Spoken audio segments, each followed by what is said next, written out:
good, my fellow Magic Knights? It is your boy DEADMANVINCE back with yet another Black Clover mobile video. Hope everybody has been enjoying the content. Hope you guys enjoyed that Should You Summon video or my random ramblings in the Should You Summon video. Anyway, we are going to be actually taking on PREKIDNA here. PREKIDNA actually came out already, and you know, people already made their teams and got their compositions and everything for it. As you can see, I beat level 6 here. The fun fact is that I actually beat level 6 with a team on auto battle, right? I auto battled level 6. So here's the funny thing, right? Whenever it comes to like raids or like farming dungeons or anything like that, everybody talks about getting burned out. Everybody talks about being tired. Never I, though, not I.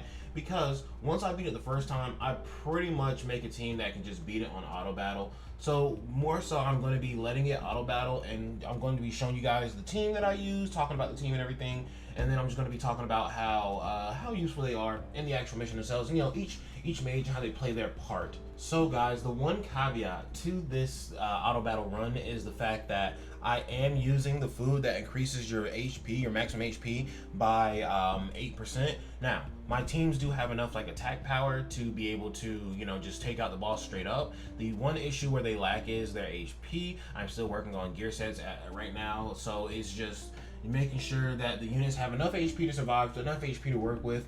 But then once you get past that threshold, you know, it's kind of just a waiting game, right? Just waiting for them to finish up. So the requirement of team power or combat class, whatever the fuck you want to call it, is 230,000. I am sitting here at 215,000 with this team, and then 200,000 with this team.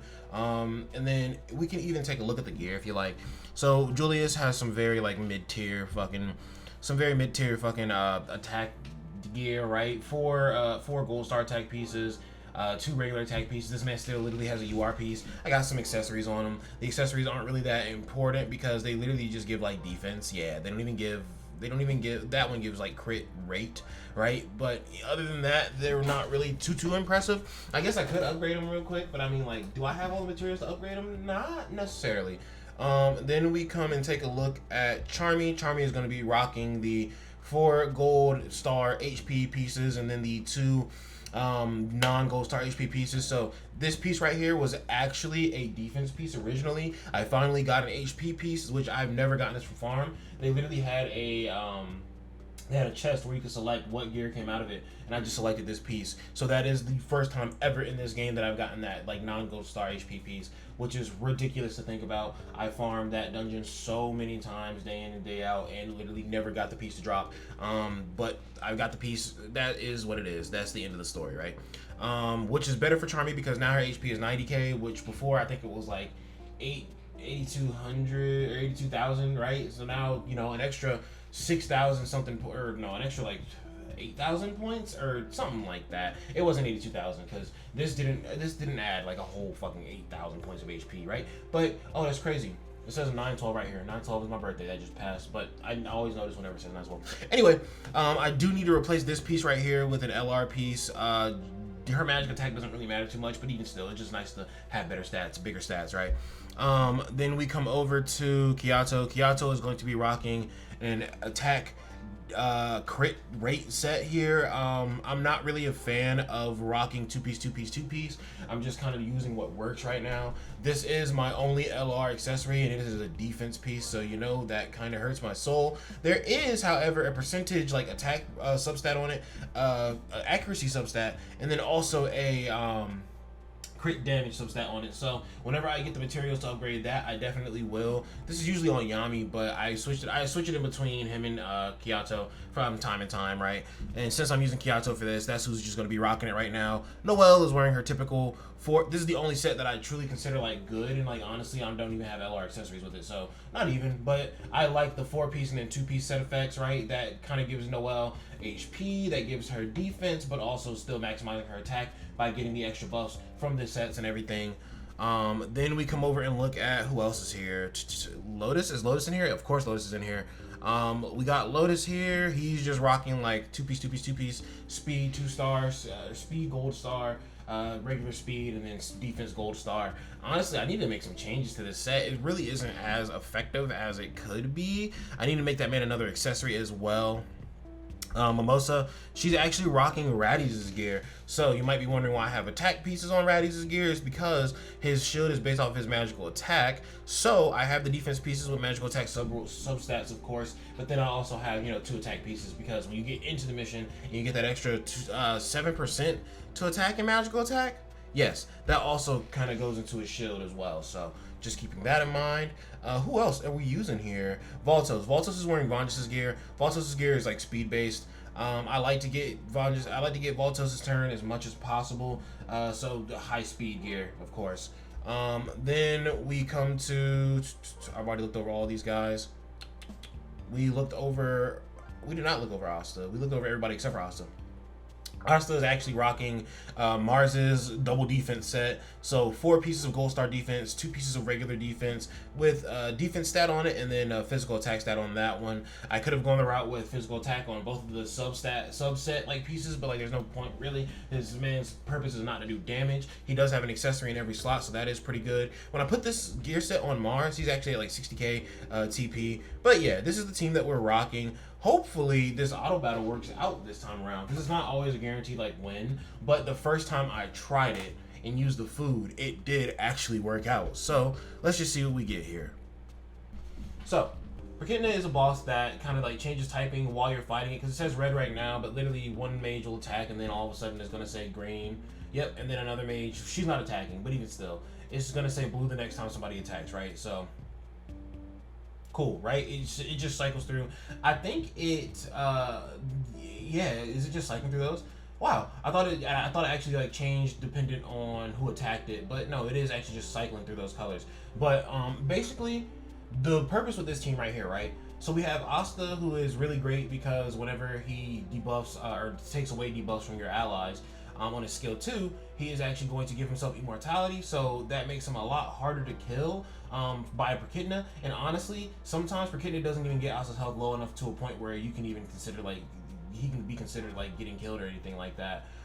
We have Lotus here because Lotus has a lot of debuff capabilities. So not only does Lotus give incapacitate, he also gives speed reductions. He also gives attack reductions. He also gives concentrated attack like bonus damage. He can also extend the duration of your debuffs. So Lotus is absolutely insane. He's like all over this fight, really. It doesn't really matter the type that you're going against and what part. His debuffs are always going to be effective. Asta's also very helpful here with his taunt because PREKIDNA doesn't really attack. I mean, yeah, PREKIDNA doesn't really. Never mind. Asta's not really that helpful this time. PREKIDNA doesn't really attack like one person. It attacks everybody, right? Charmy, you can see here with the superstar heals, she is going to be constantly healing every single turn. She has so many different like continuous heal skills in her kit that it's just like a no-brainer to bring her. Like you don't have to bring her. You could maybe bring Kahona or something like that. But like, yes, Charmy is a very good option, right? Then we have Kyoto here. So Kyoto did very big damage right there because this fight is long enough that Kyoto can stack up enough like stacks of exciting dance until he gets his idle debut buff that makes him hit way harder, and then he's gonna just start burning through the boss's like HP a lot faster. Then we get to the next phase. Now, this team can be a little hit or miss sometimes, just because it's all dependent on how Mimosa and Noelle are going to be syncing up, right? Noelle is going to be doing solid damage throughout, but her skills are all AoE, so it is not necessarily the best damage each turn. That is kind of what Julius is for, to supplement that, because even Julius's AoE does solid damage, but he has 2 single target skills that hit pretty hard.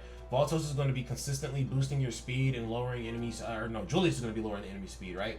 So you will be able to get more turns in a lot faster. Mimosa obviously is just here for the crazy heals. If somebody dies, she can literally just pick them back up. If somebody dies though, typically Mimosa is not in range of her ultimate, so it's usually like a botched run. You can also see that Noelle's shield is putting in a lot of work here, because she puts on her shield and PREKIDNA just hit everybody with that ultimate attack. And like the attack right here, whenever this bar charges up all the way, that attack hits super fucking hard on raid bosses, right? You can see that everybody here kind of just ate that hit and didn't even lose their shield for it. And yes, everybody's HP is kind of like fluctuating throughout the duration of the fight here. So you can see Julius is pretty low, you can see Voltos is pretty low, but then we get the accuracy buff, and then Mimosa, does she have her skill 2? She does not have her skill 2 right now. Another thing that kind of fucks this run up is the fact that, okay, but she gets really big heals on that. Alright, Voltos is dead. No, Voltos survives. Did he have type advantage for that one turn? Wow, that's incredible. We can, ooh, okay, cool. We're gonna get, see, this is where it kind of fucks. Oh, no. All right, cool. I'll say that's where it kind of fucks me up.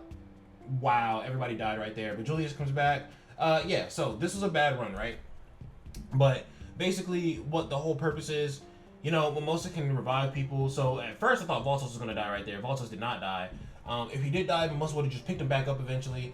Sometimes what fucks up the run is that Mimosa and Noelle will kind of like link up and do like a combo move together. We're actually going to go back into this and use the, we're going to use the 5% boost to HP food. But yes, sometimes, ooh, no. Let's put the food back on. And yes, I could be attempting this myself, but I auto battled this morning, so I kind of want to just, I want to let the auto battle like take its course and just kind of like show that this team can do a pretty good job. What kind of fucks up the second phase sometimes is the fact that sometimes Mimosa will get to a point where she's very close to using her ultimate again, but just because the AI is not the smartest, it will actually use her combo skill with Noelle, giving nobody a heal. Instead, it just gives Noelle a buff and then makes Noelle attack, but Noelle is an AoE mage, so it doesn't hit as hard. It's not as beneficial, basically. But we're going to run through phase 1 here again, and usually this is a quick wash regardless. Now, Kyoto or Lotus could die this time around just because it is a 5% boost to HP as opposed to an 8% boost. And also, I want to take a look at Charmy's health while we're doing this. Charmy's HP is 117,000 right now, and if I was using, I should have checked her health on the 8% HP food because it probably would have been like 120, 125, 124 probably is like the best number to take a guess at. But yeah, this team does a good job, and honestly, even when Lotus and Kyoto can't survive this phase, Charmy and Asta's survivability is literally so insane that they'll be doing this part on their own and they will still like win this phase out. Even though the damage is horrible, it'll take a very long time, but like they can still auto battle at the end of the day. What gives you the best auto battle chance is like survivability. And honestly, what I'm thinking is I want to change out Mimosa for Kahono and see if her healing over time, her continuous healing, makes it a little bit easier for the second team to win as opposed to Mimosa's one-time heals. Because with the computer, Mimosa, and I could change it obviously, but I don't bother. I just make the team good enough to win with whatever, right? So what I hate about the auto battle is that Mimosa will use her ultimate in the first place. And y'all can call me super lazy. Like, I am being super lazy. I could just go and change all the shit that's happening, but I just don't feel like it. Lotus is gonna gradually heal up here. See, Charmy is too good, bro. Because so Lotus died from the extra damage that was taking effect, right? But if Lotus hadn't died from that, he would have just been continuing to get healed, even if it wasn't Charmy's turn, right? Anybody on the team's turn, they would have just continued to heal. Basically, I feel like Charmy's 2 heals of 3,500, right, before that man died from the extra like damage that he took, I feel like definitely this man Lotus would have he survived because of that, right? So if he didn't get that extra 7,000 HP that he got just now, because you got to think his HP pool is bigger than a regular like attackers because it's a debuffer, but it's not so big that it's like matching up to like a healer or anything. Like I can one tap Noelle's in PvP with Kyoto, probably because of type advantage, but you can't. I mean, it depends on how built out your Kyoto is, but I can't one tap Lotus's in PvP, so keep that in mind. We are almost through this first phase, and as you can see, the first phase can take like quite a bit of time, especially considering the fact that Lotus is dead now. Lotus is actually not the most damaging unit, but his damage kind of cleaves. Like, it's not that bad, really. It's honestly not bad. So Kyoto's dead? No, Kyoto's still here.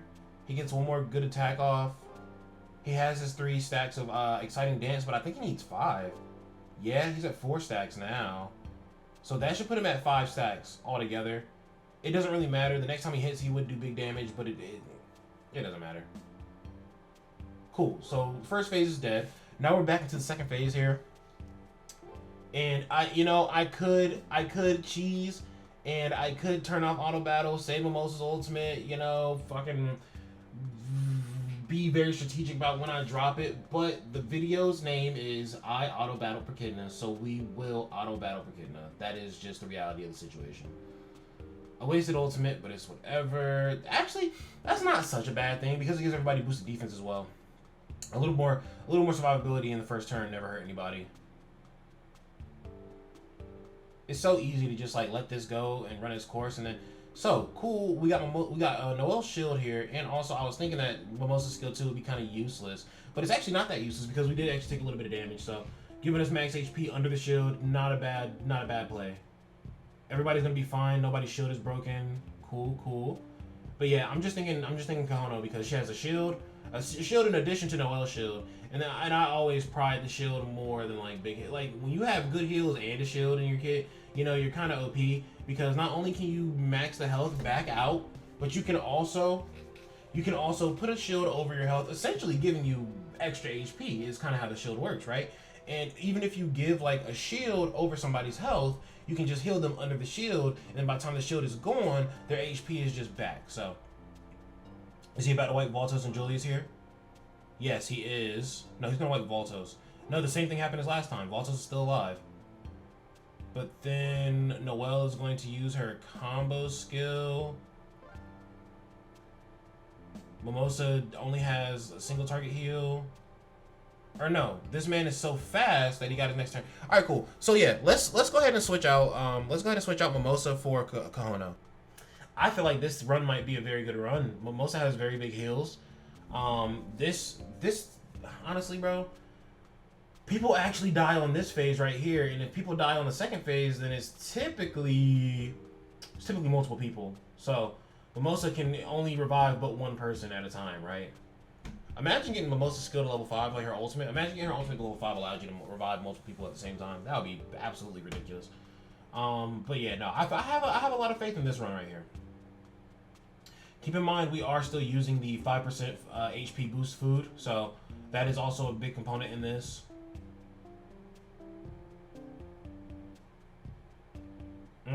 Yeah, so we can already see here, like I like Mimosa, man, but the survivability is just not there. It's not as much as Charmy at the very least. You know, everybody needs a heal right now, and only one person got it, so kind of unfortunate. And, well, there's no shield on this phase, naturally. Yeah, oh no, dude. Mimosa doesn't suck, but, like, Charmy is far better. Charmy is far better, bro. I'm gonna be real, like, Charmy's far better. Yeah, honestly, let's botch this run. Yeah, let's go for this and see how this run goes. Maybe the continuous HP. Maybe the continuous HP comp is just all around the way to go.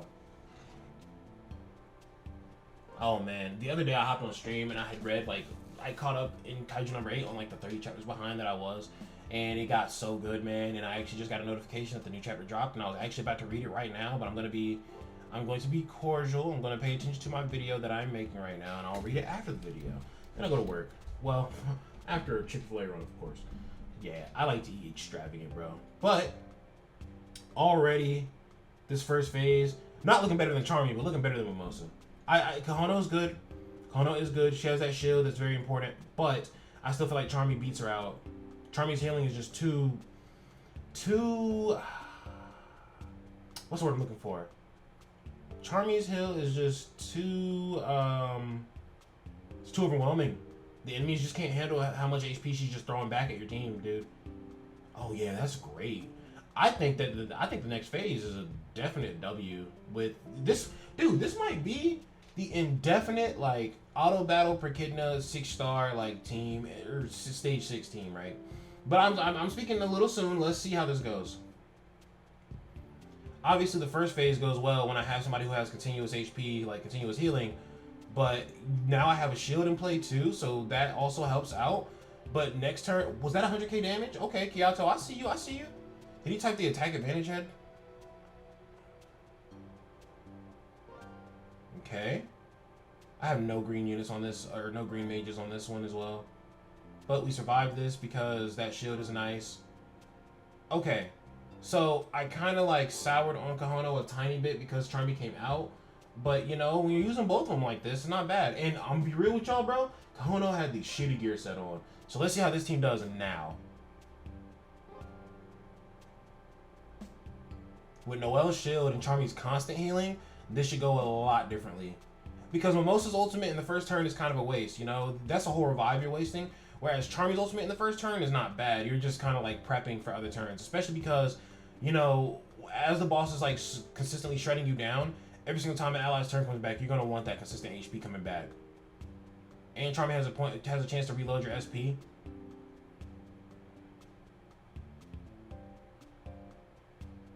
And we got the shield. Yeah, no, this team's looking good already.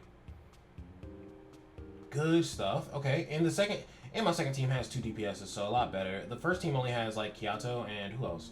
It's Kahono, Kyato, Lotus, and Asta. So there's only 1 DPS on the first team, so the damage is highly dependent on Kyato. If Kyato dies early, then you know that phase takes a lot longer of a time. But like this right here is like cheese tier right now, dude. Nobody's health is in a like. I'm not looking at anybody's HP and like worrying about anything. I don't have to. Like, look at this, dude. Charmy's just a goddess. Okay, let's get back around to my turns. Charmy uses her skill 2. Everybody gets that heal in, and every time an ally's turn passes, somebody's gonna get that healing in as well. Very, very, very good. Very good stuff. Everybody is consistently at max HP, bro. There's just not really much PREKIDNA can do to this team. Okay, cool. We shielded that and we counterattacked you. PREKIDNA, get good, bro. Get better. This is what they're talking about when they say supernatural limits, bro. Like, I'm very tempted to test a run with no HP food on and see how well they survive. Because in that first phase, their health got kind of low, but they still live though. And Kyato, for some reason, Kyato was just popping the fuck out with that damage, bro. I guess I could type up a Google document to link to this video also, just so you guys have like a better like description.